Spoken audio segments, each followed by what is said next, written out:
Actually मोतीबिंदू हा सगळ्यात common डोळ्याचा आजार आहे आणि प्रत्येक माणसाला वयानुसार कंपल्सरी मलाही तुम्हालाही कधी ना कधी मोतीबिंदू होणार आहे. माझा चष्म्याचा नंबर पूर्णपणे जाऊ शकतो का? येस, 100%. वारंवार डोळे चोळणं योग्य आहे की अयोग्य? डोळे चोळणं अजिबात योग्य नाही आहे. झोप कमी झाल्यास डोळ्यावर काय परिणाम होतो?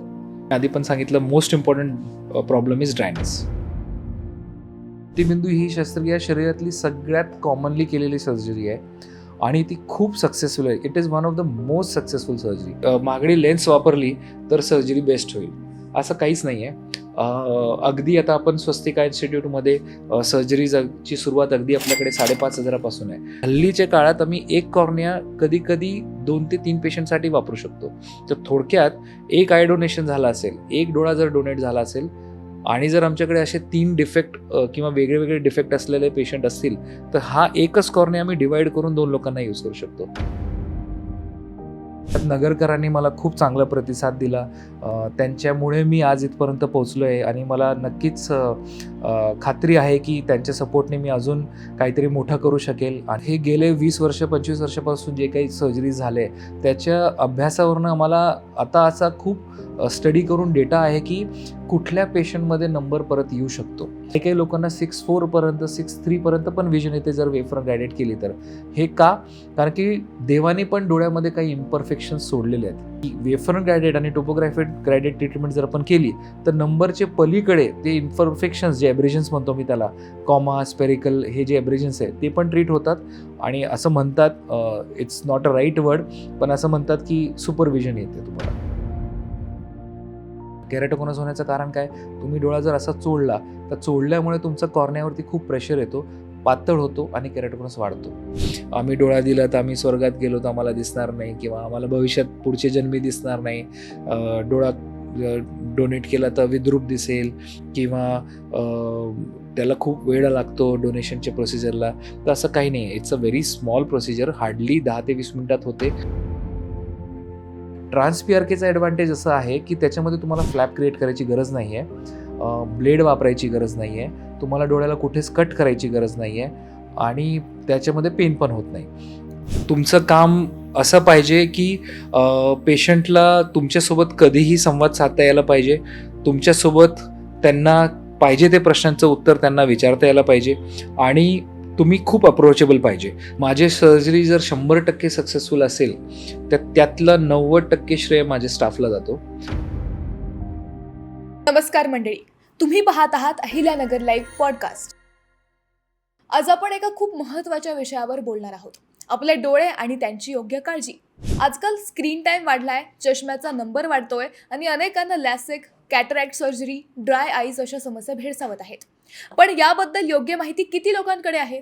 यात सगळ्या विषयांवर सविस्तर चर्चा करण्यासाठी आज आपल्यासोबत आहेत doctor Prafulla Chaudhari, cornea and refractive cataract surgeon, MBBS, DO, DNB, FCRS, ज्यांनी श्री गणपती नेत्रालय जालना येथून फेलोशिप पूर्ण केली आहे. नमस्कार सर. सर्वप्रथम आपण तुमच्या प्रवासाबद्दल जाणून घेऊयात. आय केअर हे क्षेत्र निवडावं ही प्रेरणा तुम्हाला कुठून आली? फ्रँकली मला आय केअर हे क्षेत्र निवडावं असं कधी प्रेरणा नव्हतीच. Actually I wanted to be an orthopaedic surgeon. But लहानपणापासून मला असं वाटायचं की मला काहीतरी स्किलफुल ब्रांचमध्ये जायचं आहे, कारण की मला नेहमी वाटायचं की मला स्किलशी रिलेटेड गोष्टी करायला आवडेल. अर्थात बट मला समाजसेवा किंवा लोकांसाठी काहीतरी चांगलं करावं याची प्रेरणा नेहमीच होती आणि कुठेतरी मला वाटलं की सर्जिकल फील्डमध्ये किंवा डॉक्टर बनल्यानंतर मी ते बेटर करू शकेल आणि म्हणूनच मी डॉक्टर झालो. आणि जसं जसं शिक्षण केलं आणि तसं जाणवलं की सर्जिकल फील्डमध्ये बेटर मला स्कोप आहे आणि ऑर्थोपेडिक सर्जनसाठी मी अभ्यास केला होता, पण काही कारणास्तव थोडे कमी मार्क्स आले म्हणून मी ऑप्थेल्मिक सर्जन झालो. पण आता असं वाटतं आहे की कदाचित मला ऑप्थेल्मिक सर्जनच व्हायचं होतं, म्हणून डेस्टिनी म्हणून मी ऑप्थेल्मिक सर्जन झालो. सर, अहिल्यानगरमध्ये तुम्ही सेवा देऊन आता किती वर्ष झालेत? आता अहिल्यानगरमध्ये मला टोटल 11 वर्ष झालेत. 2013 साली आपण पाटील ॲक्सिडेंट हॉस्पिटलमध्ये एक भाडेतत्त्वावरती छोट्या जागेवरती काम करत होतो. त्याच्यानंतर आपण आपली स्वतःची जागा सावेडीमध्ये घेतली साई मिडास टचमध्ये. तिथे आपण ऑलमोस्ट 7 वर्ष काम केलं आणि त्याच्यानंतर आता आपण नवीन वास्तूला शिफ्ट झालो आहे स्वस्तिक हॉस्पिटल्स म्हणून कॉटेज कॉर्नर इथे. तिथे आपण गेल्या 6 महिन्यापासून काम करतो आहे. तर सर, लहानपणापासून आता बरेच मुलं म्हणतात की मला डॉक्टर व्हायचं आहे. तर तुमचा तसा काही किस्सा आहे का? तुम्हाला लहानपणापासूनच डॉक्टर व्हायचं होतं, की तुम्ही जसं सांगितलं स्किलमुळे. मग तुमची इनिशियल करिअर ड्रीम काय होतं? टू बी व्हेरी फ्रँक, लहानपणापासून मला कधीच काही असं काही इच्छा वेगळी काही नव्हती. फक्त जसं मी सांगितलं की आईवडिलांच्या म्हणजे शिकवणमुळे किंवा आजी आजोबांच्या शिकवणमुळे फक्त चांगलं काम करायचं होतं हेच मला शिकवलं गेलं लहानपणापासून. आणि मी जस्ट शिक्षण घेत होतो आणि तुम्हाला माहितीच आहे जसं माझे वडील आर्मीमध्ये होते तर त्यांना किंवा माझ्या अख्ख्या खानदानमध्ये कोणी डॉक्टर नसल्यामुळे मला कोणी सांगणारच नव्हतं की तुम्हाला डॉक्टर व्हायला पाहिजे किंवा तुम्ही काहीतरी मेडिकल फील्डमध्ये जायला पाहिजे. पण सुदैवाने अभ्यास केल्यामुळे मार्क्स चांगले येत गेले. मार्क्स चांगले आल्यावरती मला माझ्या शिक्षकांनी सांगितलं की तुझे मार्क्स चांगले आले तर तू मेडिकल फील्डमध्ये जा. तर ऑनेस्टली मला डॉक्टर व्हायचं आहे हे मला स्वतःलाच माहीत नव्हतं.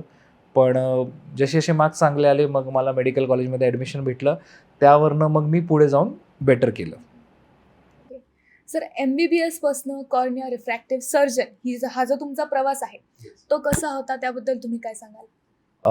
आफ्टर 12th स्टँडर्ड जे मी केंद्रीय विद्यालय मधनं केलं नाशिकमध्ये. त्याच्यानंतर MBBSला मी BJ मेडिकल पुण्याला गेलो, which is a government college. आणि त्याच्यानंतर मी तिथे जवळपास 4.5 वर्षाचं MBBSचं एज्युकेशन केला. त्याच्यानंतर 1 वर्षाची इंटर्नशिप. मग पोस्ट ग्रॅज्युएशनसाठी अभ्यास केल्यानंतर मी गव्हर्मेंट मेडिकल कॉलेज नागपूरमध्ये ऑफ्थॅल्मॉलॉजीचा डिप्लोमा केला.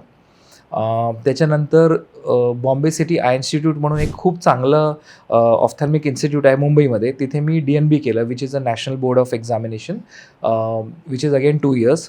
सो असं 4 वर्ष बेसिक ऑफ्थॅल्मिक एज्युकेशन घेतला. त्याच्यानंतर मला असं तरी कुठेतरी वाटत होतं की अजून स्किल्स बेटर करायला पाहिजे. तर कॉर्नियाची सुपर स्पेशालिटी एक फेलोशिप असते जी मी गणपती नेत्रालय जालन्यामध्ये 1.5 वर्षाची केली. ते करत असताना मग माझे कॅटरॅक्टचे कॉर्नियामध्ये मेनली म्हणजे नेत्ररोपण, रिफ्रॅक्टिव्ह सर्जरी जसं आपण नंबर कमी करायचे सर्जरीज करतो ते, किंवा रिफ्रॅक्टिव्ह कॅटरॅक्ट सर्जरी ज्याच्यात जसं मोतीबिंदूनंतर आपण चष्म्याचा नंबर पण घालू शकतो अशा प्रकारचे सर्जिकल प्लॅनिंग अँड सर्जरीज, असे बरेच गोष्टी करायला मला आफ्टर MBBS इंटर्नशिप आणि त्याच्यानंतर अजून 6 वर्ष ऑफ्थॅल्मॉलॉजी. सो असा टोटल 13 वर्षाचा प्रवास आहे मला एक चांगल्या पद्धतीचं डोळ्याचं डॉक्टर बनण्यासाठी. सर, गणपती नेत्रालय जालना इथे तुम्ही फेलोशिप केली, तर तिथले अनुभव काय होते आणि तिथे तुम्हाला काय काय शिकायला मिळालं? तसं माझं सुरुवातीचं सगळं एज्युकेशन मेट्रो सिटीमध्ये झालेलं आहे. तर मेट्रो सिटीचे काही ॲडव्हान्टेजेस आहे, पण मला कुठेतरी असं वाटायचं की टायर 2 किंवा टायर 3 सिटीजमधला अनुभव असावा. तो एक महत्त्वाचं कारण होता की मी गणपती नेत्रालय जालन्यामध्ये जाण्याची इच्छा ठेवली होती. तर तिथे गेल्यानंतर काही गरीब लोकांची सेवा पण तिथे करण्यात आली, कारण की तिथे चॅरिटेबल सेक्शन पण होता. अर्थातच तिथे पण प्रीमियम सर्व्हिसेस आहेत किंवा चांगल्या पद्धतीचे पण ऑपरेशन्स होतात. पण जेव्हा तुम्ही टायर 2 सिटीमध्ये जातात कम्पेअर टू मेट्रो सिटीज, तर ती कामाची एक पद्धत वेगळी आहे किंवा तुम्हाला लोकांशी वेगळ्या पद्धतीने बोलावं लागतं. त्यांचे कधीकधी अफोर्डेबिलिटी नसल्यामुळे त्यांना वेगळ्या पद्धतीने ट्रीट करावं लागतं. सो हे सगळे गोष्टी मला गणपती नेत्रालय जालन्यामध्ये शिकायला भेटली. तिथे मी कॉर्निया रिफ्रॅक्टिव्ह सर्जरी म्हणजे डोळ्याचा चष्म्याचा नंबर कमी करणे म्हणजे लेसिक किंवा ICL हे प्रोसिजरसाठी प्रशिक्षण घेतलं. आणि कॉर्नियामध्ये मेनली म्हणजे नेत्ररोपण किंवा केराटोकोनस किंवा ड्राय आय असे बरेच कॉर्नियाचे इतर आजारांसाठी 1.5 वर्ष सुपर स्पेशालिटीचा अभ्यास केला. आणि सगळ्यात महत्त्वाचं गणपती नेत्रालय जालना हे महाराष्ट्राचा सगळ्यात मोठा आय इन्स्टिट्यूट आहे आणि जे माझंही स्वप्न आहे की कधीतरी नगरमध्ये असावा. तर मला ते बघायचं होतं की कसं इतकं मोठं आय इन्स्टिट्यूट वर्क करतं किंवा मला इवन नगरमध्ये प्रॅक्टिसला येण्याचा मेन संकल्पना मला गणपती नेत्रालयालाच भेटली, कारण की त्या काळात भरपूर पेशंट नगरचे गणपती नेत्रालय जालन्याला जायचे. सो बेसिकली टायर 2 टायर 3 सिटीमध्ये कशी प्रॅक्टिस करावी आणि कशी लोकांना जास्त जास्त सेवा देता येईल ते मला तिथे शिकायला भेटलं. सर, तुम्ही हा जो प्रवास सांगितला म्हणजे MBBS पासून आणि हा प्रवास ॲक्च्युली फार लेंदी आहे, म्हणजे डॉक्टर व्हायला बराच अवधी लागतो. आणि बरंच आता नवीन जे मुलं डॉक्टर व्हायचं स्वप्न वगैरे बघतात, तर ते कुठेतरी त्यांच्या बोलण्यात येतं की गिव्हअप करण्याची इच्छा होते, बिकॉज इट्स एंडलेस. म्हणजे भरपूर अभ्यास करावा लागतो ह्या सगळ्या गोष्टी. तुम्हाला असं कधी जाणवलंय का की लाईक खूप झालंय आता, it's like it's getting hard, असं काहीतरी? Yes, sometimes it is very hectic and very tiring की इतकं 13 वर्षाचं डेडिकेशन तुम्हाला दाखवावं लागतं. पण याच्याबद्दल मी एकच सांगेल की जर तुम्हाला खरंच इंटरेस्ट असेल, तर तुम्हाला हा प्रवास खूप काही मोठा वाटत नाही. आणि आता मी गेले 11 वर्षापासून जे प्रॅक्टिस करतो आहे, माझे 13 वर्षाच्या शिक्षणानंतर मी आता 11 वर्ष प्रॅक्टिस केलं. तर तसं जर तुम्ही बघितलं तर हा 24 वर्षाचा काळ आहे. आणि ह्या 24 वर्षात मला एक जाणवलं की the respect which we get, the pleasure which we get after seeing की कुठली तरी अवघड शस्त्रक्रिया केली किंवा एखादा गरीबाला फ्रीमध्ये सर्जरी केली किंवा कमी दरात त्याचं काम सर्जरी करून दिलं. आणि सोसायटीमध्ये जेव्हा आम्ही जातो तर लोकांकडनं आम्हाला जे काही प्रेम भेटतं, रिस्पेक्ट भेटतं. आणि असं वाटतं की ह्याच्यासाठी हा 13 वर्षाचा प्रवास वॉज वर्थ. त्याच प्रश्नाला अनुसरून पुढचा प्रश्न असा की करिअरमध्ये, आता तुम्ही 24 वर्षांच्या करिअरमध्ये तुमचा सगळ्यात अवघड क्षण कोणता होता आणि सगळ्यात रिवॉर्डिंग किंवा सगळ्यात आनंददायी क्षण कोणता होता? फ्रँकली स्पीकिंग मला असं अवघड क्षण लकीली काही आलंच नाही कधी. कारण की मी जसं सांगितलं, मी खूप इंटरेस्टेड होतो की चांगलं काम कसं करावा आणि कसं लोकांना हेल्प करावी. आणि मोस्ट रिवॉर्डिंग जे मी तुम्हाला आधी पण सांगितलं की सगळ्यात जास्त चांगला रिवॉर्ड आम्हाला तेव्हाच वाटतो की आपले पेशंट आपल्याला ॲप्रिशिएट करतायत. त्यातल्या त्यात नगरकरांनी मला खूप चांगला प्रतिसाद दिला. त्यांच्यामुळे मी आज इथपर्यंत पोहोचलो आहे आणि मला नक्कीच खात्री आहे की त्यांच्या सपोर्टने मी अजून काहीतरी मोठं करू शकेल. आणि जसं माझं स्वप्न आहे की गणपती नेत्रालय जालनासारखं किंवा हैदराबादमध्ये एल व्ही प्रसाद आय इन्स्टिट्यूटसारखं किंवा चेन्नईमध्ये शंकर नेत्रालयसारखं असं काहीतरी मोठं भव्य इन्स्टिट्यूट मी कधीतरी नगरमध्ये उभा करावा. सर, नक्कीच तुमच्या ह्या महत्त्वाकांक्षा नक्कीच पूर्ण पण होतील. आणि हा पुढचा प्रश्न असा आहे, बऱ्याच लोकांना हा कॉमन प्रश्न असतो की मोतीबिंदू म्हणजेच कॅटरॅक्ट हे काय असतं, त्याच्या काही त्यांना मिथ्स वगैरे असतील, तर त्याबद्दल काय सांगाल? ॲक्च्युली मोतीबिंदू हा सगळ्यात कॉमन डोळ्याचा आजार आहे. आणि प्रत्येक माणसाला वयानुसार कंपल्सरी, मलाही तुम्हालाही कधी ना कधी मोतीबिंदू होणार आहे. ॲक्च्युली याला आपण आजार नाही म्हणायला पाहिजे, हे वयामानाने होणारा एक बदल आहे. जसं प्रत्येकाचे केस पांढरे होतात, स्किन लूज होते, तसंच हे मोतीबिंदू प्रत्येकाला होणारच आहे. आणि याचे बरेच मिथ आहेत. जसं बरेच लोकांना कन्फ्युजन आहे की मोतीबिंदू पिकल्यावरच ऑपरेशन करायला पाहिजे. तर आता असं नाही आहे. उलटा मोतीबिंदू जर आपण योग्य वेळेला ऑपरेशन केला, न पिकता, तर आपल्याला रिझल्ट्स बेटर देता येतात with the new and the better technology. दुसरा, मोतीबिंदू पिकल्यावर काचबिंदू होतो. तर ते पण बऱ्याच लोकांचा गैरसमज असा आहे की मोतीबिंदू लगेच पिकेल आणि लगेच काचबिंदू होईल. तर असं नाही आहे. त्याला खूप अवकाश जातो. तर तुम्हाला मोतीबिंदू डिटेक्ट झाला त्याच्यानंतर 6 महिने, वर्षभर, 2 वर्ष असं तुम्ही खूप उशीर केला, तेव्हाच काचबिंदू होतो. कारण की काचबिंदू होण्यासाठी मोतीबिंदू पिकला आणि त्याच्यानंतर तुम्ही सर्जरी नाही करत आहे, जे काही कारण असतं की तुम्हाला भीती आहे किंवा फायनान्शियली शक्य नाही आहे, तर तो मोतीबिंदू पिकतो आणि फुटतो. तो फुटल्यानंतर काचबिंदू होतो. आणि असे अनगिनत मिथ्स आहे. तर त्याच्यासाठी मे बी आपण कधीतरी क्वेश्चन अँड आन्सर एक लाईव्ह पॉडकास्ट करूया. कारण की इतक्या छोट्या टाईममध्ये आपण ते सांगू शकत नाही. माझा पुढचा प्रश्न असा आहे की बऱ्याच लोकांना असं वाटतं की एक ठराविक वय, म्हणजे अगदी सीनियर सिटिझन्सलाच मोतीबिंदू होतो. पण बऱ्याचदा अशाही केसेस आहेत जिथे मिडल एजमध्ये सुद्धा काहींना मोतीबिंदू झालेला आहे. पण मग बरेच लोक मग मिडल एजमध्ये लक्ष देत नाही, आय केअरकडे दुर्लक्ष करतात. त्यामुळे कदाचित त्यांना त्याचा त्रास जास्त होऊ शकतो का? किंवा मग त्याला कसं डिटेक्ट करायचं योग्य वेळी? राईट. आता तुम्ही हा फार महत्त्वाचा प्रश्न विचारला की आजकाल मोतीबिंदू मिडल एजमध्ये पण व्हायला लागला आहे. जसं मी सांगितलं, वयाप्रमाणे आयडियली 60 नंतर व्हायला पाहिजे. मिडल एजमध्ये होण्याचे भरपूर कारण आहेत. त्यातलं सगळ्यात महत्त्वाचं कारण जे आता हल्ली जास्त प्रमाणात दिसायला लागले ते स्टिरॉईडचा वापर. आता जसं स्टिरॉईड हे रामबाण इलाज आहे बरेच आजारांसाठी, पण त्याचं काही साईड इफेक्ट्स पण आहेत. तर काही लोकांना त्याच्यामुळे मोतीबिंदू लवकर येतो. काही तरुण लोकांमध्ये डायबिटीज असल्यामुळे लवकर येऊ शकतो. कधीतरी मार लागला असेल डोळ्याला तर येऊ शकतो. ओव्हर द काउंटर काही लोकं स्टिरॉईडचे ड्रॉप्स वापरतात, त्याच्यामुळे होऊ शकतो. हल्ली जसं काही खाण्याच्या पदार्थामध्ये भेसळपणा आहे किंवा कधी कुठेतरी खाण्याच्या पदार्थामध्ये स्टिरॉईड असतो आणि केमिकल असल्यामुळे पण न्यूट्रिशन हॅम्पर होतो, म्हणून पण मोतीबिंदू लवकर होऊ शकतो.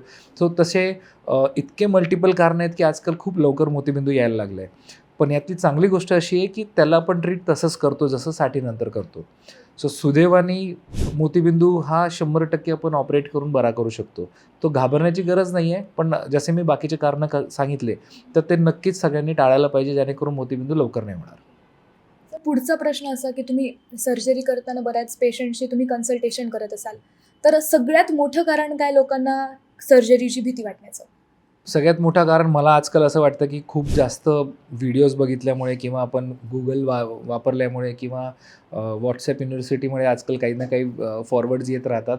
त्याच्यामुळे काय झालं आहे की लोकांमध्ये एक भीती निर्माण होते आपोआपच, कारण की too much of information is also harmful.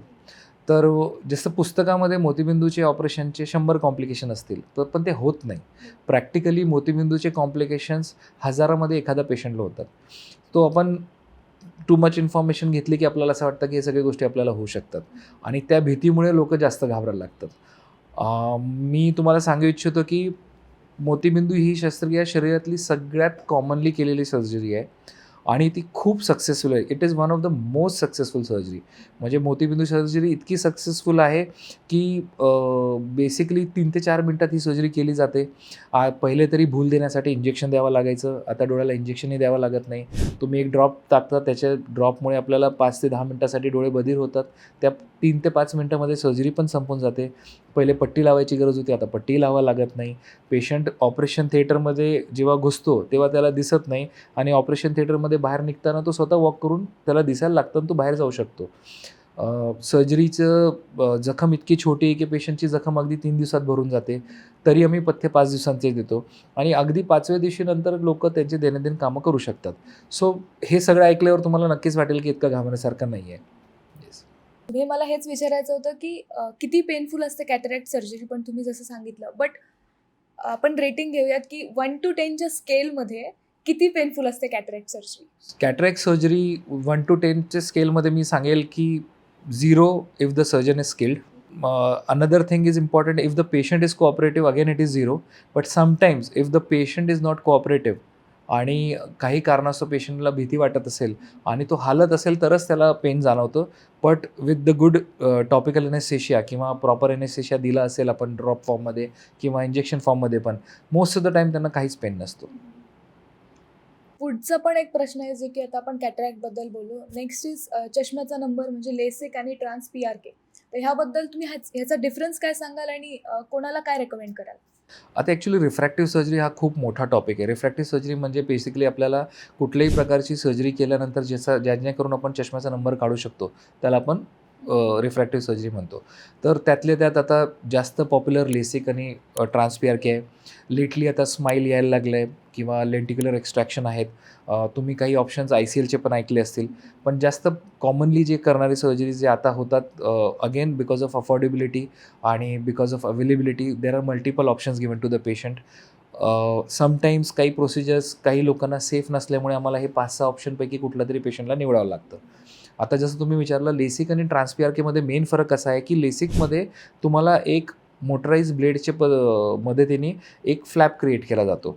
म्हणजे तुमचं कॉर्नियावरती एक फ्लॅप क्रिएट केला जातो, मग लेझर फायर केलं जातं.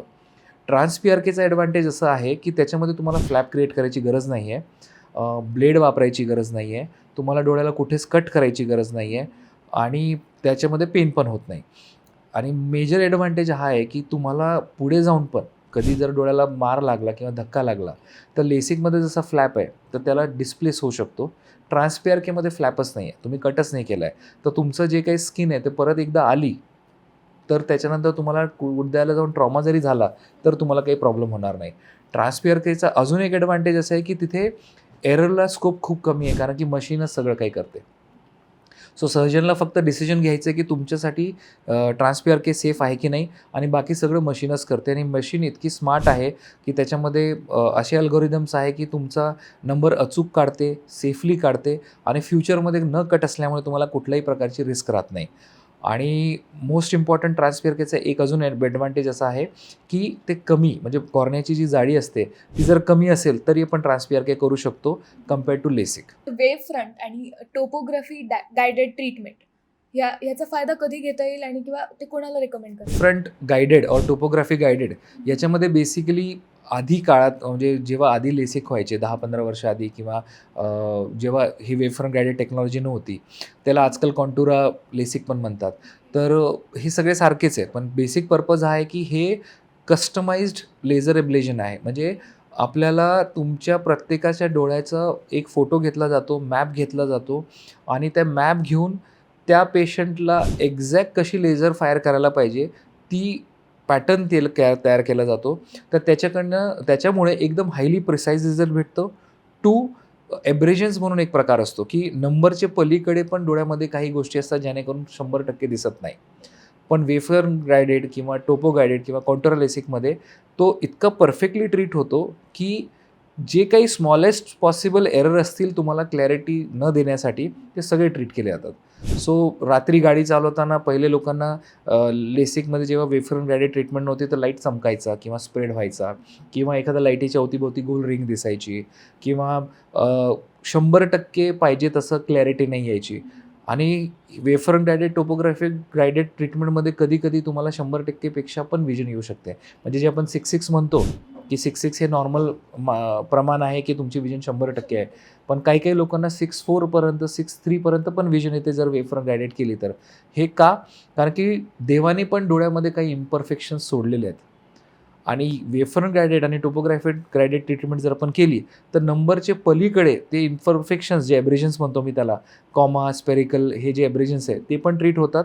आणि असं म्हणतात, it's not a right word, पण असं म्हणतात की सुपरविजन येते तुम्हाला. म्हणजे so that is the advantage of wafer guided. So which is better than 6-6 also.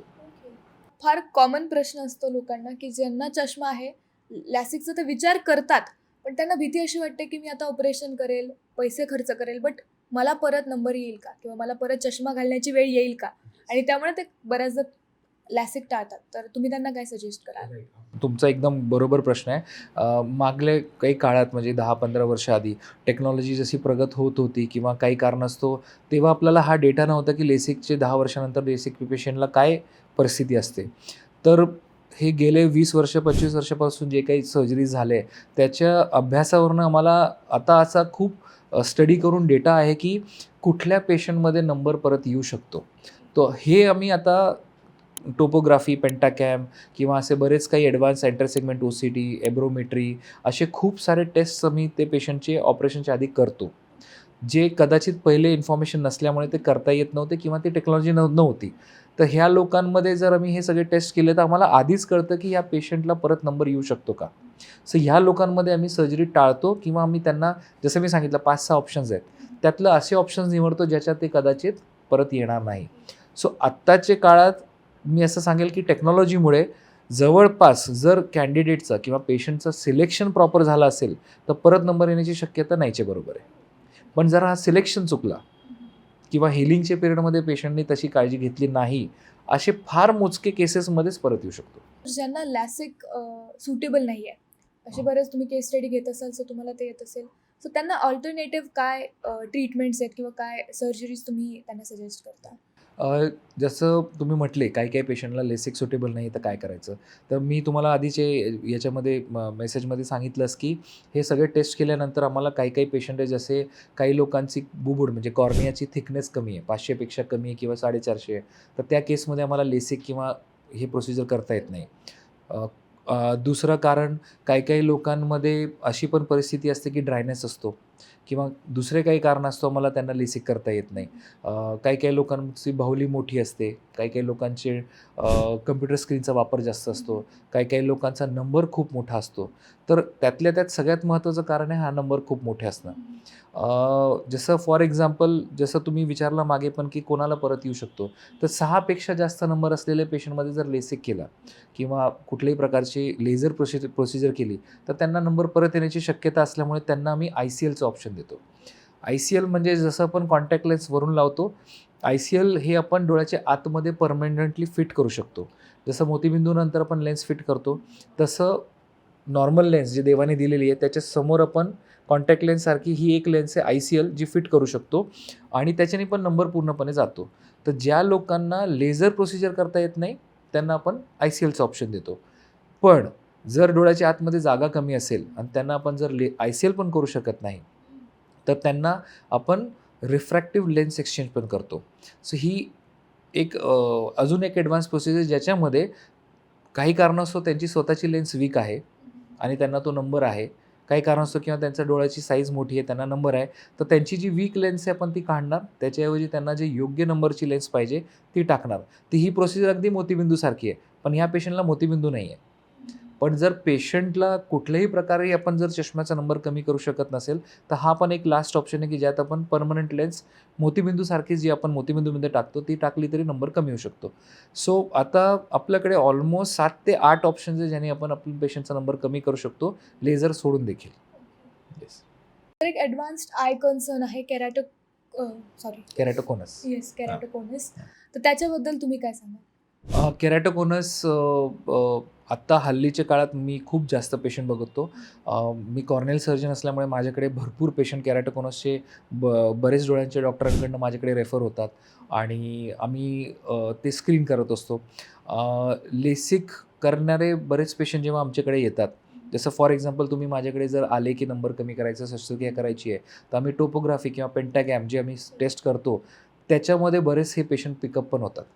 तर हेच ते पेशंट आहे ज्यांच्यामध्ये लेसिक अजिबात करायला नाही पाहिजे.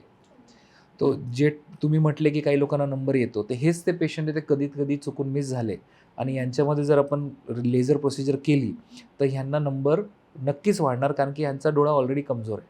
So keratoconus is that disease where त्यांचा नंबर वाढतच जाणार, कारण की त्यांचं जे समोरचं बुबुळ आहे, जसं घड्याळाला काच असतं तसं आपल्या डोळ्यासमोर कॉर्निया असतो. तर हा कॉर्निया त्यांचा थिन असल्यामुळे, पातळ असल्यामुळे ह्याच्यामध्ये कोनसारखं प्रोजेक्शन तयार होतं. म्हणजे नॉर्मली हे जर असं अपेक्षित आहे, तर हे असं होत जाईल. का? तर हे थिन आहे. तर केरॅटोकोनस त्याला कोन का नाव दिलं याच्यामुळे. केरॅटो याचं नाव आहे आणि हे कोनस.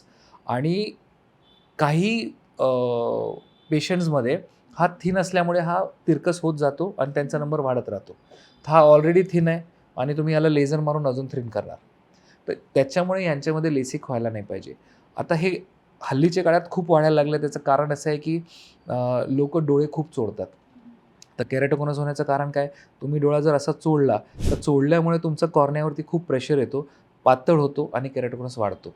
सेकंड महत्त्वाचं कारण आहे की पालथा झोपणे. काही लोकांना पालथा झोपायची सवय आहे. तर पालथा झोपल्यामुळे त्यांचा डोळा किंवा डोळ्यावरती हात लागतो, उशी लागते किंवा जे काही त्यांचं रात्रीभर झोपताना जे काही प्रेशर येतं, ते प्रेशरमुळे पण कॉर्निया थिन होतो आणि बाहेर निघतो.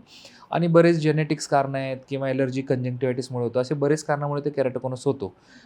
सुदैवाने ह्याला आपल्याला थांबवू शकतो.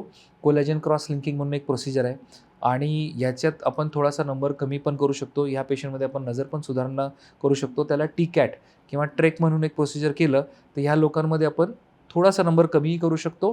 पूर्ण नाही जात अर्थात. आणि त्याचा नंबर स्टेबल करण्यासाठी की नंबर पुढे वाढू नये, तर कोलॅजन क्रॉस लिंकिंग प्रोसिजर केली, तर हा जे पातळ बुबुळ आहे त्याला ताकद भेटते. ताकद भेटल्यामुळे हे पुढे वाढत नाही. पण ह्याच्यात सगळ्यात महत्त्वाचा मेसेज आहे की डोळा अजिबात चोळू नये अशा लोकांनी किंवा कोणीच डोळा चोळू नये, कारण की केरॅटोकोनस लहान मुलांमध्ये किंवा यंग लोकांमध्ये नक्कीच होऊ शकतो जर त्यांनी खूप ॲग्रेसिव्हली डोळा चोळला आणि पालथा झोपू नये. सर तुम्ही आता सांगितलं कोलॅजन क्रॉस लिंकिंग. ह्याने पूर्णपणे ट्रीटमेंट होऊ शकते का? पूर्णपणे बरं करता येईल का डोळ्यांना? येस. असं जर स्टडीप्रमाणे रेशो बघितला तर 99% लोकांमध्ये जर आपण कोलॅजन क्रॉस लिंकिंग केली, तर त्यांचा कॉर्निया स्ट्राँग होतो आणि स्ट्राँग झाल्यामुळे केरॅटोकोनस थांबतो. काही लोकांमध्ये हा एकदा कॉर्निया स्ट्राँग झाला आणि केरॅटोकोनस थांबला, तर मी जसं तुम्हाला पहिले ऑप्शन दिले, आपण ICL सर्जरी करून याचा नंबरही कमी करू शकतो. पण ह्यांना आपण लेसर प्रोसिजर करू शकत नाही. दुसरा ऑप्शन अजून एक चांगला आहे, जे आपण नगरमध्ये गेले 2-3 वर्षापासून करतोय, स्क्लेरल कॉन्टॅक्ट लेन्सेस. यांच्यामध्ये जे कोनिकल पार्ट आहे, हे कोनिकल पार्टवरती आपण स्क्लेरल कॉन्टॅक्ट लेन्सेस ठेवले, तर हा जो कोनवाला पार्ट आहे हा ट्रीट होतो आणि त्यांचा डोळा रेग्युलर गोल होतो. तर ह्या लोकांना मग चष्म्याने पण क्लिअर दिसायला लागतो. सो ही एक ॲडव्हान्स ट्रीटमेंट आहे. तर केरॅटोकोनस कोलॅजन क्रॉस लिंकिंग केल्यानंतर स्टेबल होतो. त्याच्यानंतर आपण नंबर कमी करण्यासाठी पण प्रयत्न करू शकतो. कॉमन प्रश्न म्हणजे आता आपण डिझिजेसबद्दल, कन्सर्न्सबद्दल बोललो, पण कॉमन जे कन्सर्न्स असतात म्हणजे आय ड्रायनेस. आता आपण स्क्रीनचा वापर जास्त झाला आहे, पोल्युशन वगैरे, त्यामुळे आय ड्रायनेस होतो. त्यावरती काय तुमच्या सजेशन्स, रेकमेंडेशन्स आहेत? Right. Dryness again being a corneal surgeon मला ड्रायनेसचे पेशंट खूप रेफर होतात इतर डॉक्टरांकडनं किंवा पेशंट डायरेक्टली पण येतात. तर ड्रायनेस हा खूप कॉमन झाला आहे आणि जे काही माझी OPD आहे त्यातले जवळपास 50 ते 60% पेशंटना ड्रायनेस असतोच. त्याचं मेन कारण असं आहे की आजकाल लोकांचा स्क्रीन यूज खूप वाढला आहे. आता स्क्रीन यूज करत असताना तुमची म्हणजे तुमचं अटेन्शन किंवा तुमची एकाग्रता इतकी असते की तुम्ही ब्लिंक करायचंच विसरता आणि नॉर्मली प्रत्येक माणूस 16 वेळा ब्लिंक करतो आणि जो माणूस स्क्रीन यूज करतोय तो फक्त 6 वेळा करतो. आणि ब्लिंकिंगचं महत्त्व असं आहे की जेव्हा तुम्ही ब्लिंक करतात एक नवीन अश्रूचा थर दरवेळेस तुमच्या बुबुळावरती तयार होतो किंवा डोळ्यावरती तयार होतो आणि तुम्ही कधी ऑब्झर्व केला नसेल पण डोळ्याला ब्लड सप्लाय नाही आहे समोरून.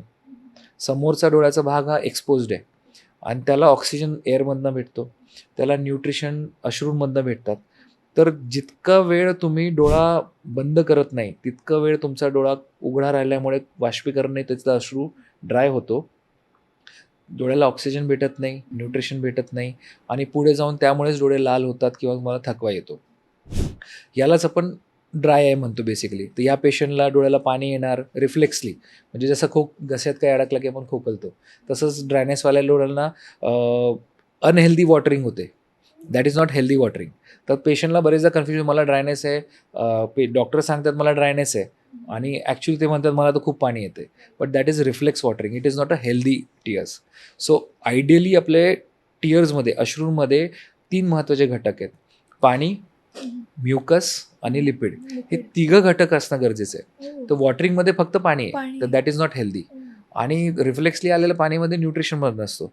सो ड्रायनेसमध्ये हा मेजर इश्यू आहे रॅदर दॅन पाणी क्वांटिटी किती आहे. सो क्वांटिटीपेक्षा अश्रूंची क्वालिटी महत्त्वाची आहे. आणि ड्रायनेसमध्ये बेसिकली ही क्वालिटी कॉम्प्रोमाइज झालेली असते. आता क्वालिटी कॉम्प्रोमाइज जसं मी सांगितलं स्क्रीन यूजमुळे होते. काही लोकांना अर्थरायटिस, संधिवाताचा आजार असेल तर त्यांना ऑटोमॅटिकली शरीरामध्ये पाणी कमी असतं, त्यांचा घसा कोरडा पडतो, जॉईंट्स दुखायला लागतात, तर त्यांना पण ड्रायनेस होतो. थायरॉईडमुळे होऊ शकतो. असे काही मेडिकेशन्स आहेत त्याच्यामुळे होऊ शकतो. तुम्ही अजून एक कारण जसं बोलले की प्रवास खूप असेल, वारा खूप लागत असेल, एअर कंडिशनरचा वापर खूप जास्त असेल, कारण की एअर कंडिशनर मॉइश्चर ओढतो. ॲट द सेम टाईम तुम्ही लॅपटॉपवर खूप काम करतायत, स्क्रीनवर खूप काम करतायत, ब्लिंक पण कमी करतायत, मॉइश्चर पण तुमचा ओढला जातोय, तर ह्याच्याने ड्रायनेस वाढत जातो.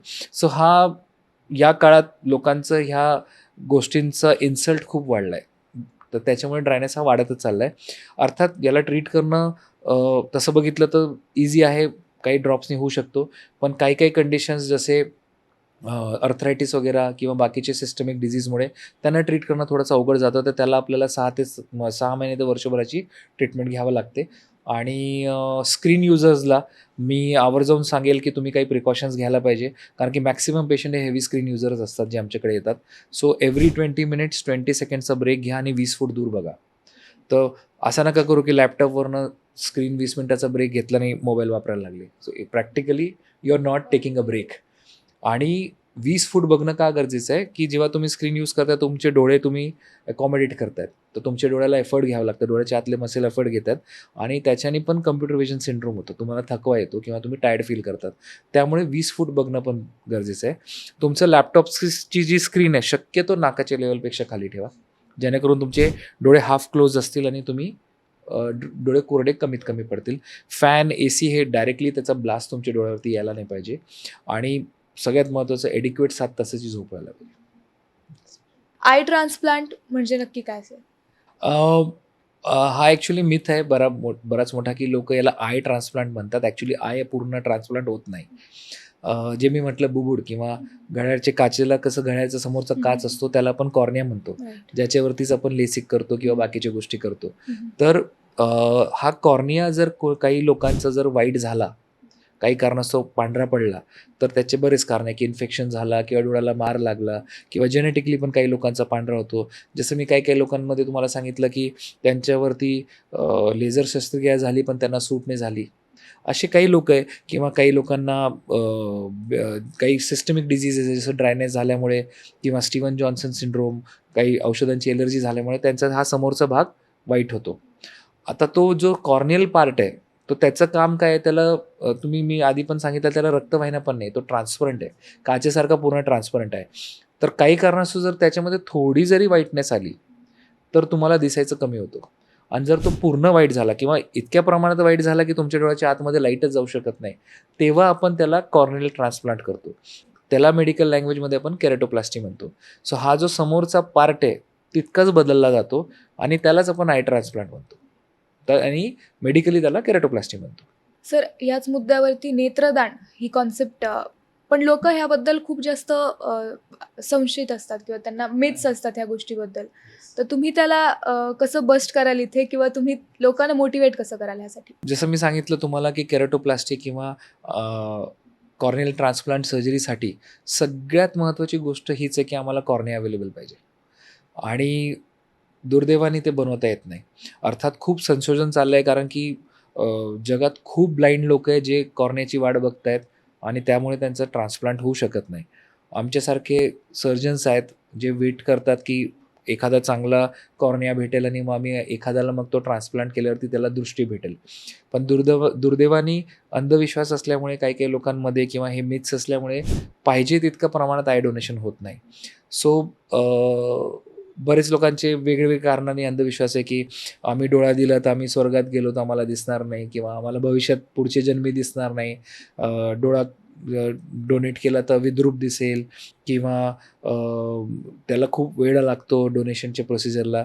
तर असं काही नाही आहे. It's a very small procedure, hardly 10 ते 20 मिनिटात होते आणि प्रत्येक माणूस आय डोनेशन करू शकतो. कारण की काही लोकांमध्ये हे मिथ्य आहे की आय डोनेशनला काही वयाची अट आहे का? तसं पण काही नाही आहे. आय डोनेशनचा खूप मोठा रोल आहे आमच्या फील्डमध्ये आणि अर्थातच जर आम्ही ट्रान्सप्लांट करू शकलो याचा, तर तुम्ही विचार करा एखाद्या माणसाला आपल्याला आता लाईट 2 मिनटं जरी गेली तर आपल्याला सहन होत नाही. असे कित्येक वेटिंग पेशंट आहे आमच्याकडे जे 10-10 वर्षापासून त्यांनी काहीच बघितलेलं नाही आहे. So you cannot imagine the benefit of this. ते आम्हीच बघू शकतो की आम्हाला माहिती आहे की ते पेशंट्सला किती बेनिफिट होतो. सो मी नक्कीच रिक्वेस्ट करेल सगळ्यांना की सगळ्यांनी आवर्जून हे अवेअरनेस वाढवावा आणि जास्तीत जास्त लोकांना आय डोनेशन करण्यासाठी प्रमोट करावा. कारण की आय डोनेशन केल्यानंतर कुणालाच लॉस तर नक्कीच नाही आहे. झाला तर सोसायटीला फायदाच होईल आणि ज्या माणसाला दिसत नाही त्याला तर तुम्ही इमॅजिन नाही करू शकत की त्याला त्याचा किती बेनिफिट होईल. सर, एका व्यक्तीने नेत्रदान केल्यानंतर किती लोकांना त्या डोळ्यांचा किंवा त्याचा फायदा होणार आहे त्या दृष्टीचा? हा खूप चांगला प्रश्न आहे जे कदाचित बरेच लोकांना माहीत नाही आहे. प्रिव्हियसली म्हणजे 10 वर्ष 15 वर्ष आधी जेव्हा किंवा टेक्नॉलॉजी इतकी ॲडव्हान्स नव्हती, तर एक दान केलेला कॉर्निया एकच पेशंटला लावता येत होतं. आता मी गणपती नेत्रालय जालन्यामध्ये त्याच्यासाठीच गेलो होतो माझा कॉर्नियाच्या प्रशिक्षणासाठी. तर तिथे आम्ही लॅमेलर सर्जरीज करतो आणि हे का करायची वेळ आली, का शिकायची वेळ आली किंवा हे का टेक्नॉलॉजी डेव्हलप झाली, कारण की कॉर्निया कमी असल्यामुळे अभ्यास करून असं जाणवलं की आपण लेयर वाईज पण कॉर्निया बदलू शकतो. तर कॉर्नियामध्ये असे 6 लेयर्स आहेत. तर कॉर्नियाचं जर आतलं लेयर म्हटलं तर त्याला आम्ही म्हणतो एंडोथिलियम. तर एखाद्या पेशंटचा जर तो खराब असेल तर आम्ही फक्त तोच बदलणार. सो आत्ता हल्लीच्या काळात आम्ही एक कॉर्निया कधी-कधी 2 ते 3 पेशंटसाठी वापरू शकतो. तर थोडक्यात एक आय डोनेशन झालं असेल, एक डोळा जर डोनेट झाला असेल आणि जर आमच्याकडे असे 3 डिफेक्ट किंवा वेगळे डिफेक्ट असलेले पेशंट असतील, तर हा एकच कॉर्निया आम्ही डिवाइड करून 2 लोकांना यूज करू शकतो. सो अशी टेक्नॉलॉजी आलेली आहे आणि आपण नगरमध्ये हे करत आहोत. ॲक्च्युली फार इम्प्रेसिव्ह आहे. येस. सर, पुढची जी ॲडव्हान्स्ड सर्जरी आहे that is refractive cataract surgery, त्याबद्दल तुम्ही काय सांगाल? कसं रेकमेंड करता तुम्ही? रिफ्रॅक्टिव्ह कॅटरॅक्ट सर्जरी म्हणजे बेसिकली पहिले कॅटरॅक्ट सर्जरी मध्ये आपण फक्त मोतीबिंदू काढायचो आणि लेन्स आतमध्ये बसवायचो. तो तेव्हा जुन्या काळात इतका विचार नाही केला जायचा की मोतीबिंदू काढला म्हणजे मोतीबिंदूमुळे काय होतं तुमच्या डोळ्याच्या आतमध्ये लाईट जात नाही आहे. कारण की तुमची नॅचरल लेन्स पांढरी झाली आहे. ते काढून तुम्ही पारदर्शक एक आर्टिफिशियल लेन्स आतमध्ये बसवत आहेत. पण आता आम्ही हे विचार करतो की आता लेन्स तर बदलतोच आहे, तर पेशंटचा नंबरच का नाही काढून टाकायचा, right? So advance monofocal, EDOF, multifocal, trifocal असे खूप चांगले नवीन लेन्सेस आलेत, जे जर आपण मोतीबिंदू काढून आतमध्ये बसवलेत तर पेशंटचा 100% नंबर पण जाऊ शकतो. पेशंटला जर सिलेंड्रिकल नंबर असेल तर टॉरिक लेन्सेस पण आलेत. तर पेशंटचा कुठलाही प्रकारचा नंबर पण आम्ही नगरमध्ये गेल्या 10 वर्षापासून मोतीबिंदूचं ऑपरेशन केल्यानंतर आमच्या पेशंटची चष्म्याची गरज पण आम्ही कमी करतोय. सो मोतीबिंदू शस्त्रक्रिया आता फक्त कॅटरॅक्ट सर्जरी नाही राहिली, ती रिफ्रॅक्टिव्ह कॅटरॅक्ट सर्जरी झाली. तर रिफ्रॅक्टिव्ह म्हणजे जसं मी रिफ्रॅक्टिव्ह सर्जरी म्हटलं होतं, नंबर घालवायचं. तर कॅटरॅक्ट सर्जरीला आता आम्ही रिफ्रॅक्टिव्ह कॅटरॅक्ट सर्जरी म्हणतो, जेणेकरून आमच्या पेशंटला आता ऑपरेशननंतर चष्मा वापरायची गरजच राहत नाही. येस. सर हा राऊंड ॲक्च्युली थोडासा रॅपिड फायर राऊंड टाईप आहे, तर तुम्ही लाईक इन शॉर्ट तुम्ही आन्सर देऊ शकता. माझा चष्म्याचा नंबर पूर्णपणे जाऊ शकतो का? येस, 100%. रात्रीतून चष्म्याचा नंबर वाढू शकतो का? नाही, असं मी ऐकलं नाही. रात्रीतनं एका रात्रीत नाही वाढू शकत. येस. रात्रभर मोबाईल वापरल्याने काय होतं? रात्रभर मोबाईल वापरलं, कमी झोप घेऊन तर नक्कीच तुम्हाला ड्रायनेस होऊ शकतो. डोळे दुखत असतील तर काय करावं? डोळे दुखण्याचे बरेच कारण आहेत, तर त्याचं उत्तर इतका सिम्पली देऊ शकत नाही, पण नक्कीच डोळ्याच्या डॉक्टरना भेटा. वारंवार डोळे चोळणं योग्य आहे की अयोग्य? डोळे चोळणं अजिबात योग्य नाही आहे. कोणीच सोडू नये. आय ड्रॉप स्वतःहून वापरणं सेफ आहे का? Absolutely not. कारण की ओव्हर द काउंटर स्टिरॉइड वापरल्यामुळे खूप लोकांना साईड इफेक्ट होतात. मोतीबिंदू किंवा काचबिंदू होऊ शकतो. तर नाही, नो. जर डोळ्यामध्ये काही पार्टिकल्स किंवा अब्रेशन झालं असेल तर आपण घरगुती उपाय काय करू शकतो की डायरेक्टली फार पेन होत आहे किंवा फार जास्त इरिटेशन होत आहे आणि काही ऑप्शनच नाही आहे, तर घरातल्या घरात आपण ते थोडंसं सूद आउट करण्यासाठी काय केलं पाहिजे? सगळ्यात बेस्ट ऑप्शन आहे पिण्याच्या पाण्याने, थंड पाण्याने डोळे उघडून धुवून घ्यावे. तर सगळ्यात बेस्ट ऑप्शन तोच आहे. पण जर तुम्हाला असं वाटलं तर पार्टिकल आतमध्ये, तर तुम्हाला डॉक्टरकडे जाणंच योग्य राहील. डोळ्यांसाठी कोणते व्हायटमिन्स महत्त्वाचे आहेत? सगळ्यात महत्त्वाचं जसं सगळ्यांनाच माहिती आहे व्हिटॅमिन ए आणि अँटीऑक्सिडंट्स पण खूप महत्त्वाचे आहेत. तर त्याच्यामुळे आपल्याला अँटीऑक्सिडंट्सकडे पण लक्ष द्यायला पाहिजे. झोप कमी झाल्यास डोळ्यावर काय परिणाम होतो? झोप कमी झाली तर डोळ्यांवरती, जसं मी आधी पण सांगितलं, most important problem is dryness. Dark circles का होतात आणि त्यावर काय उपाय आहे? डार्क सर्कल्स मेनली होण्याचं कारण हेच आहे की तुमचं न्यूट्रिशन कुठेतरी कॉम्प्रोमाइज असेल किंवा तुम्हाला ॲडिक्वेट रेस्ट भेटत नसेल, तर त्याच्यासाठी पण again nutrition should be taken care of. चष्मा की कॉन्टॅक्ट लेन्सेस काय बेटर ऑप्शन आहे? सेफ ऑप्शन नक्कीच चष्मा, पण कॉस्मेटिकली जर आपण कधी कधी कॉन्टॅक्ट लेन्सेस वापरत असेल तर नक्कीच वापरू शकतो, पण त्याची ॲडिक्वेट केअर घेणं गरजेचं आहे. लॅसिक सुरक्षित आहे का? 100%. जर ऑपरेशनच्या आधीचे टेस्ट जर आपण प्रॉपर केले असतील आणि ते सगळ्या गोष्टींमध्ये तुमचा डोळा लेसिकसाठी जर सुटेबल असेल तर नक्की सेफ आहे. दरवर्षी आय चेकअप करणं गरजेचं आहे का? 100%. जसं मी सांगितलं आधी पण की काही काही आजार असतात, जसे काचबिंदू किंवा काही काही असे आजार असतात डायबेटिक पेशंटमध्ये, डायबेटिक रेटिनोपॅथी, जे आम्ही चेक करूनच लवकर ओळखू शकतो आणि आपल्याला पुढचं येणारा कॉम्प्लिकेशन टाळता येतो. सर पुढील काही वर्षांमध्ये आय ट्रीटमेंटमध्ये काही मोठे बदल होताना तुम्हाला दिसत आहेत का? येस.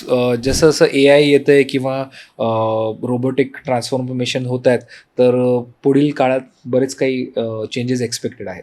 तुमच्यासाठी सक्सेसफुल डॉक्टर होणं म्हणजे नेमकं काय? माझ्यासाठी सक्सेसफुल डॉक्टर म्हणजे पेशंटनी तुमच्यावरती विश्वास दाखवणे आणि तुमचं काम असं पाहिजे की पेशंटला तुमच्यासोबत कधीही संवाद साधता यायला पाहिजे. तुमच्यासोबत त्यांना पाहिजे ते प्रश्नांचं उत्तर त्यांना विचारता यायला पाहिजे आणि तुम्ही खूप अप्रोचेबल पाहिजे. So a successful doctor is one who will be so approachable that patient do not fear to ask any questions. Sir रोजच्या जीवनामध्ये डोळ्यांची काळजी कशी घ्यायला हवी?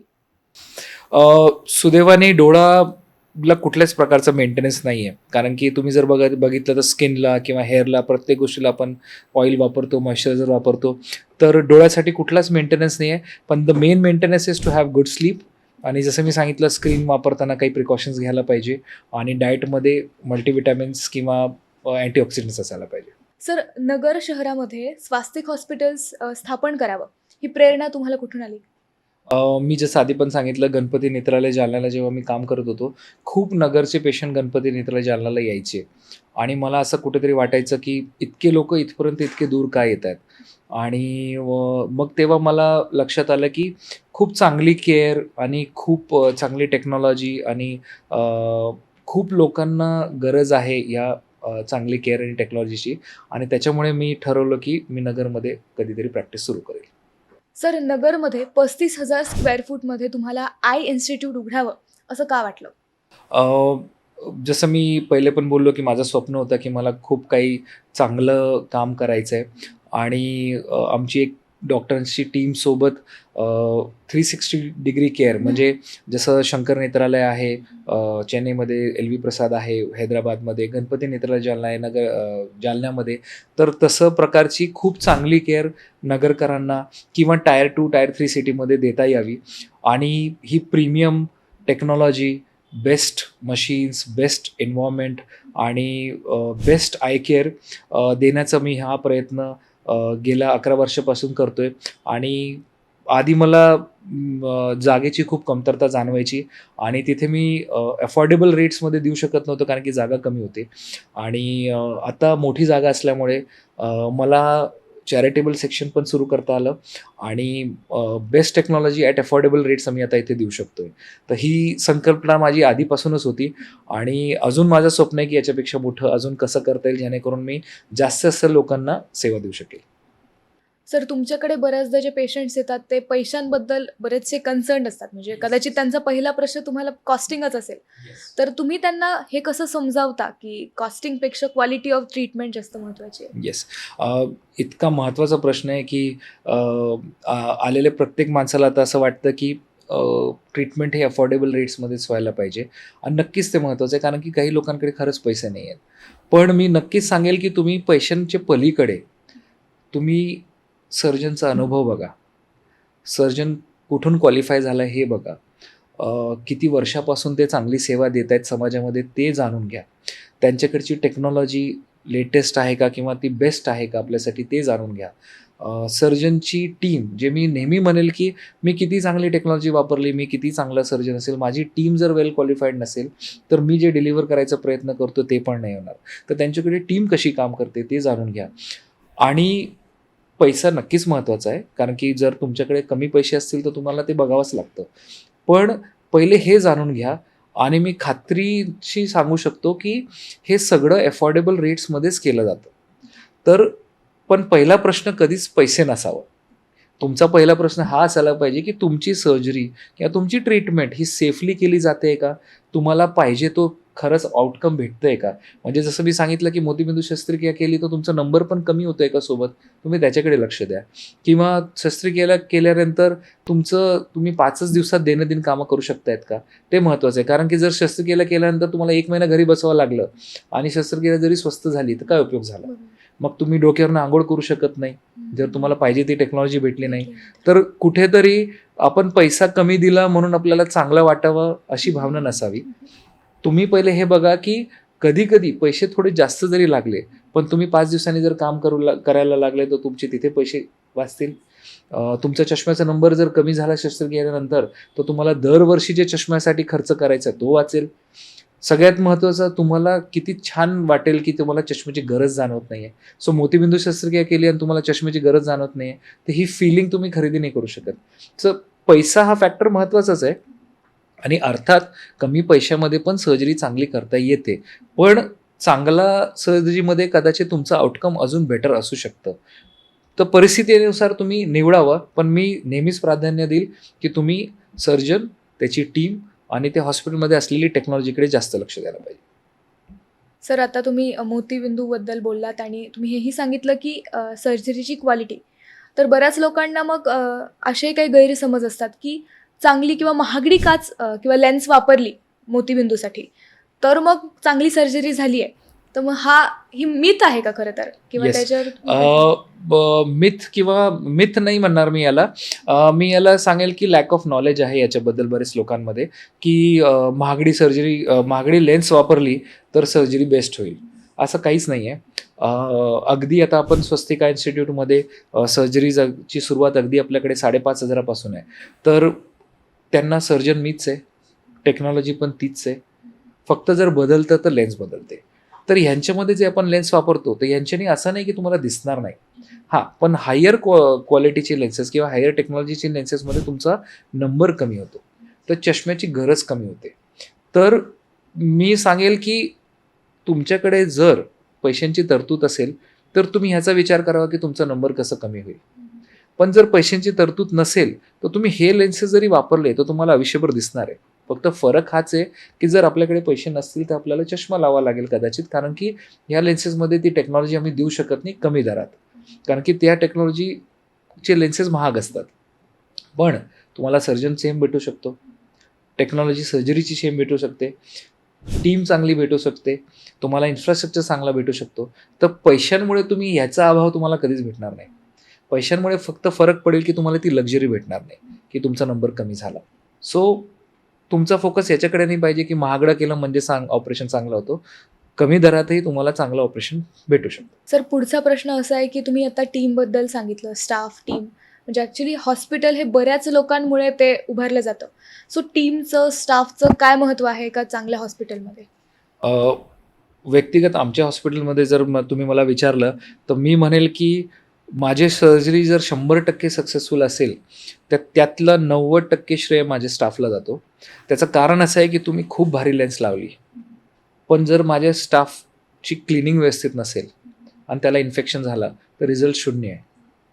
त्याच्यामुळे मला नेहमी असं वाटतं की माझा स्टाफ जे काही काळजी घेते पेशंटचं, त्यांचाच सगळ्यात मोठा रोल आहे माझ्या सक्सेसच्या मागचा किंवा माझ्या कुठल्याही सर्जरीच्या मागचा. तर त्याच्यामुळे मी नेहमीच म्हणतो की आपली टीम वेल ट्रेंड असावी. सतत मी पण त्यांना ट्रेन करत राहतो आणि चांगली गोष्ट आहे की ते माझं ऐकतात, ते पण इम्प्रूव्ह करत राहतात आणि त्याच्यामुळे आमचे रिझल्ट्स 100% चांगले असतात. सर फायनली मी हे विचारेल तुम्हाला की एक चांगलं डॉक्टर किंवा तुमच्या मते सक्सेसफुल डॉक्टर असणं म्हणजे नेमकं काय? सक्सेसफुल डॉक्टर म्हणजे मी असं म्हणेल की तुमची प्रॅक्टिस करत असताना एकतर तुम्ही जास्त जास्त पेशंटला कशी चांगली सेवा किंवा सर्व्हिस देऊ शकतात आणि प्रॅक्टिसमध्ये आजच्या काळात मला असं जाणवलं आहे की खूप कॉम्पिटिशन आहे आणि चांगली टेक्नॉलॉजी कॉम्पिटिशनमुळे एक्वायर करणं डिफिकल्ट होतं, कारण की ही टेक्नॉलॉजी आम्ही पेशंटसाठीच वापरतो आणि ह्याच्यासाठी डॉक्टरला सक्सेसफुल होणं गरजेचं झालं आहे, कारण की तो सक्सेसफुल असेल तरच तो चांगली टेक्नॉलॉजी एक्वायर करू शकतो. आणि सक्सेसची परिभाषा आयडियली तर हीच आहे की तुम्ही पेशंटला चांगली सेवा देऊ शकायला पाहिजे आणि हे तेव्हा शक्य आहे की तुमच्याकडे चांगला इन्फ्रास्ट्रक्चर पाहिजे, तुमच्याकडे चांगली टेक्नॉलॉजी पाहिजे, चांगली टीम पाहिजे आणि all this comes at a cost. So you have to be really good at your work so that you can serve better. आणि तुम्ही सर्व बेटर केला तर तुम्ही सक्सेसफुल व्हाल. तुम्ही सक्सेसफुल झाले तर तुम्ही चांगलं अजून ग्रोथ करणार, तुम्ही चांगलं हॉस्पिटल करणार, तुम्ही चांगली टेक्नॉलॉजी आणणार आणि ही शेवटी हे सगळं कशासाठी चाललं आहे, तर तुम्ही पेशंटला चांगलं सर्व करावं. सर तुम्ही इंस्टाग्राम, फेसबुकवर सुद्धा सक्रिय आहात, म्हणजेच तुम्ही सोशल मीडियाचा वापर करतायत. तर तुमच्या दृष्टिकोनातनं सोशल मीडियाचा वापर करणं हा किती गरजेचं झालं आहे? आजच्या काळात जसं सगळ्यांना माहिती आहे की बरेच लोक आजकाल सोशल मीडियाचा वापर करतात किंवा त्याच्यावरती लाईव्ह असतात. तर जसं माझ्या ओपीडीमध्ये बरेच लोक काही काही प्रश्न विचारतात आणि कधी सगळ्यांना शक्य नाही माझ्या ओपीडीमध्ये येणं ते प्रश्न विचारण्यासाठी किंवा त्याचं अवेअरनेस नाही आहे बरेच लोकांमध्ये, बरेच मिथ्य आहेत किंवा मला असं वाटतं की सोशल मीडिया हा एक खूप चांगला माध्यम आहे पेशंटला एज्युकेट करण्यासाठी, जेणेकरून ते योग्य त्यांचे स्वास्थ्याचे निर्णय घेऊ शकतात. ॲटलिस्ट आय रिलेटेड जितपत माझं एज्युकेशन आहे किंवा माझं एक्सपर्टी आहे. तर मला आजच्या काळात हे नेहमी वाटतं की सोशल मीडियावरती आपल्याला अवेअरनेस कॅम्पेन थ्रू किंवा एज्युकेशन थ्रू पेशंटला खूप चांगल्या पद्धतीने मदत करू शकतो आपण आणि ह्याचं नक्कीच लोकांना खूप फायदा होईल. तर त्याच्यामुळे आम्ही गेल्या एका वर्षापासून सोशल मीडियावरती चांगले एज्युकेशनल किंवा अवेअरनेसशी रिलेटेड व्हिडिओज टाकत असतो आणि मला लोकांकडनं खूप चांगला प्रतिसाद भेटला की ते मला आता आवर्जून ओपीडीमध्ये आले किंवा फोन करून सांगतात की सर तुमच्या या व्हिडिओमुळे आम्हाला चांगली इन्फॉर्मेशन भेटली किंवा आमचे काही गैरसमज दूर झाले आणि आम्हाला कधी हेल्थ रिलेटेड निर्णय घेण्यामध्ये खूप मदत होते. तर नक्कीच आम्ही इथून पुढे अजून चांगले इन्फॉर्मेटिव्ह किंवा एज्युकेशनल व्हिडिओज घेऊन येणार आहोत आणि त्याच्यासाठी आम्ही रिक्वेस्ट करू की तुम्ही आमच्या पेजला फॉलो करा, जेणेकरून तुम्हाला लेटेस्ट किंवा जे काही बेस्ट पॉसिबल एज्युकेशनल व्हिडिओज आम्ही टाकू त्याच्यामधनं तुम्हाला मदत भेटेल. धन्यवाद सर, तुम्ही इथे आलात, आमच्या प्रश्नांचं तुम्ही निरसन केलं. फक्त आमच्याच नाही तर आमच्या प्रेक्षकांच्याही प्रश्नांचं तुम्ही निरसन केलं आहे आणि नगरमध्ये तुमचं स्वास्तिक नेत्र रुग्णालय, तुमचं मल्टी स्पेशालिटी हॉस्पिटल आहे ॲक्च्युली.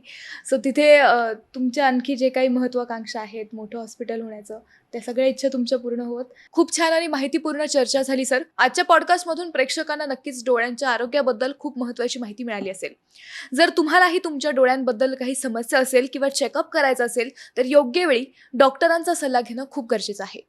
आणि मंडळी, हा पॉडकास्ट तुम्हाला आवडला असेल तर लाईक करा, शेअर करा आणि सबस्क्राईब करायला अजिबात विसरू नका. आणि अशाच इन्फॉर्मेटिव्ह कॉन्टेंटसाठी पाहत रहा अहिल्यानगर लाईव्ह 24.